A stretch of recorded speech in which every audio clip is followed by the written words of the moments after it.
പൃഥ്വിരാജ് ഒന്നും അറിയുന്നില്ല.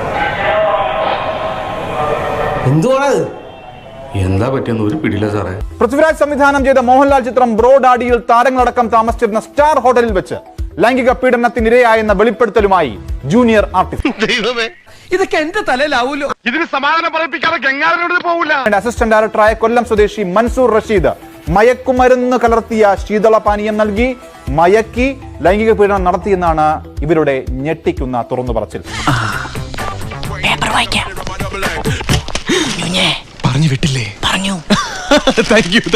2023 ഹൈദരാബാദ് പോലീസ് ഇതുമായി ബന്ധപ്പെട്ട് ഇവർ പരാതി നൽകിയിരുന്നു. സംഭവം നടന്ന ശേഷം പൃഥ്വിരാജിന്റെ മാനേജറോടക്കം പരാതി പറഞ്ഞിട്ടും എമ്പുരാൻ എന്ന ചിത്രത്തിന്റെ ആദ്യ ഷെഡ്യൂളിൽ പ്രതിയെ ഉൾപ്പെടുത്തിയെന്നും ഇവിടെ എന്തൊക്കെ ബഹളായിരുന്നു, ഇപ്പൊ എന്തായി? ഞാൻ എന്നേ പറഞ്ഞില്ലേ ഇതൊക്കെ പറ്റി. കമ്മിറ്റി റിപ്പോർട്ടും നടിമാരുടെയൊക്കെ വെളിപ്പെടുത്തലൊക്കെ വന്നപ്പോൾ, ഈ വിവാദങ്ങളൊക്കെ വന്നപ്പോൾ പൃഥ്വിരാജ് പറഞ്ഞ വാക്കുകളുണ്ട്. അതിലേക്ക് ഒരിക്കൽ കൂടി.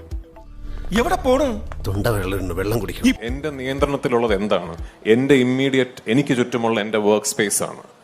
ഞാൻ സുരക്ഷിതമാക്കാം എന്ന് എനിക്ക് നിങ്ങളോട് ഇന്ന് പ്രോമിസ് ചെയ്യാൻ കഴിയുന്നത് എനിക്ക് ചുറ്റുമുള്ള വർക്ക് സ്പേസ് മാത്രമാണ്. സത്യത്തിൽ എന്താ സംഭവിച്ചത്? എനിക്ക് ഒരു പ്രതികരണം പൃഥ്വിരാജ് നൽകണം. കാര്യം പൃഥ്വിരാജ് അത് പറയാൻ ബാധ്യസ്ഥനാണ്. എനിക്കിഷ്ടപ്പെട്ടു. പണ്ടൊക്കെ ദൈവം പിന്നെ തരാമെന്ന് പറഞ്ഞ് അവധി വെച്ചിരുന്നു. ഇപ്പൊ മൂപ്പരുടെ പേയ്മെന്റ് ഒക്കെ റെഡി ക്യാഷാ. ചെയ്ത ജോലിക്ക് അപ്പൊ കിട്ടും.